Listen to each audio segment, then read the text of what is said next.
भोपाल में पूर्वी सीएम उमा भारती का बड़ा बयान सामने आया है, जहां उन्होंने शराबबंदी पर कहा कि एमपी में धार्मिक शहरों में शराबबंदी अच्छा कदम है, जिसके लिए उन्होंने सीएम डॉक्टर मोहन यादव को बधाई दी। उमा भारती ने कहा कि मध्य प्रदेश में गुजरात की तर्ज पर पूर्ण शराबबंदी हो सकती है। शराब का रेवेन्यू कहीं से भी हो सकता है।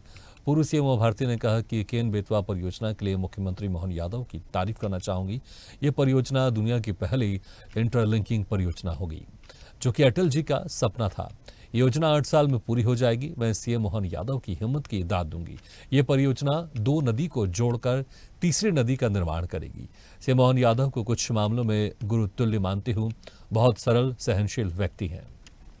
बात के लिए आज बुलाई हूँ वो है केन बेतवा।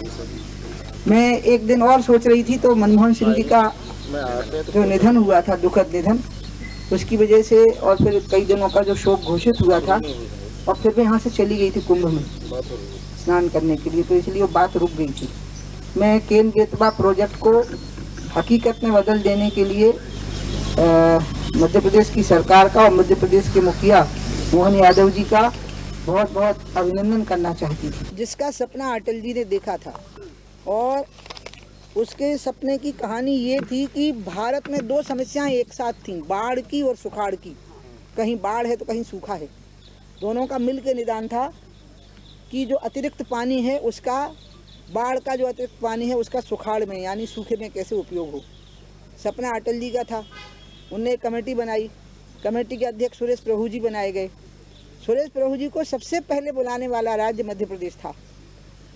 2004 में सुरेश जी आए थे फरवरी में, और मैंने उनको आमंत्रित करके कहा कि हमारी उत्तर प्रदेश और मध्य प्रदेश की एक बहुउद्देशीय केन परियोजना थी, बहुत पुरानी, लेकिन हम उसको चाहें तो पहला रिवर लिंक में परिवर्तित कर सकते हैं, केन और बेतवा को मिला करके। तो इस पर उन्होंने काम करना शुरू किया और 30 और लिंक पर उन्होंने काम किया। फिर हमारी सरकार चली गई, आप लोगों को याद ही है, चुनाव हुआ 2004 में, मई में हमारी सरकार चली गई।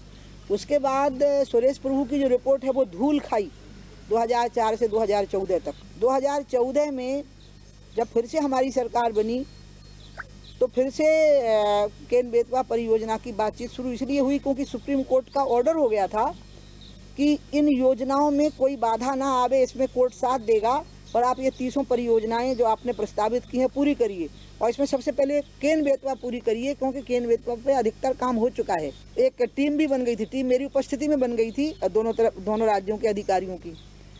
जब इस पे हमने फाइनल बिल्कुल हम स्थिति में आए तो प्रधानमंत्री जी ने मुझे 2017 के उत्तर प्रदेश के चुनाव के तुरंत बाद कहा, जब रिजल्ट आ गए, हमारी सरकार बन गई 17 में, कि उमा बेन अब हम केन बेतवा को शुरू करें। मेरी बहुत इच्छा है कि भारत के 3 सबसे ज़्यादा सूखाग्रस्त इलाकों में एक बुंदेलखंड है और दोनों तरफ का बुंदेलखंड है, और चूँकि ये योजना रेडी है, क्योंकि हम उनको प्रेजेंटेशन करते रहते थे 30 का कि इसमें से रेडी कौन सी योजना है, तो उन्होंने कहा कि आप जितने जल्दी हो सके केन बेतवा को प्रारंभ करवा दो, क्योंकि लगभग तैयारी है।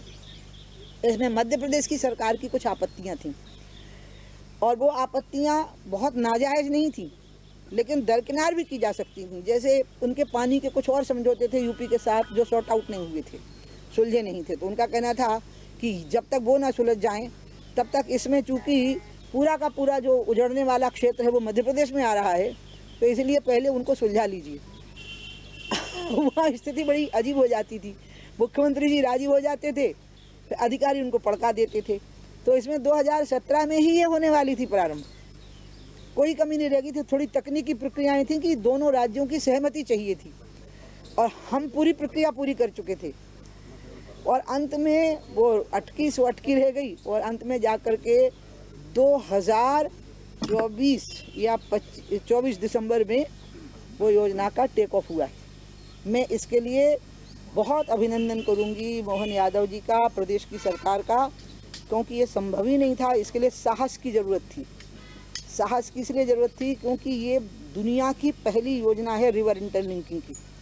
जो अन्य योजनाएं हुई हैं वो एक राज्य की हुई हैं या एक कुछ खास सीमित क्षेत्र की हुई, कनाडा वगैरह में हुई हैं, लेकिन ये पहली है जो इतनी बड़ी परियोजना है, और ये तीसरी नदी का निर्माण करेगी। अभी एक तीसरी नदी है जो बनेगी केन और बेतवा, मतलब जब केन चलेगी बेतवा से मिलने के लिए, तो रास्ते में जो पानी आएगा वो तीसरी नदी है।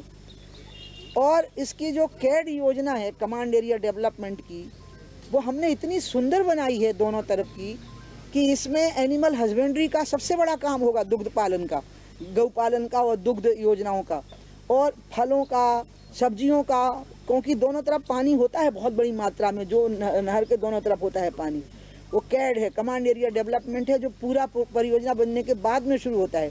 उस हिसाब से तो फिर ये योजना इस स्थान को स्विट्जरलैंड से भी बड़ी जीडीपी में बदल देगी। और ये एक्चुअली मैक्सिमम 7 या 8 साल का टाइम था। अब जो लेटेस्ट वही रिपोर्ट में देख रही थी, अभी भी आई मेरे पास में, मैंने मांगी थी कि ये योजना 8 साल में पूरी हो जाएगी, क्योंकि सारी अड़चनें दूर हो चुकी थी। एक राज्य जो लगातार चला है वो है गुजरात, लेकिन उसमें भी शराब की एक प्रणाली बनाई गई, जिसमें कि जो लोग के पास में कोई एक सर्टिफिकेट होता है ले लेने का। अब आ गई दोष की बात, तो निर्दोष प्रणाली 100% तो भगवान राम के राज्य में ही रही होगी, लेकिन करने वाले का अटेम्प्ट का जो मन है ना, जो वो 100% होना, तो फिर वो चीज लागू रहती है। जैसे नीतीश कुमार का है, तो उनकी पार्टी के विधायक पीते हुए पकड़े गए, तो उन्होंने कहा पकड़ लेंगे, सजा होगी जो सजा होनी चाहिए, लेकिन वो डरे नहीं।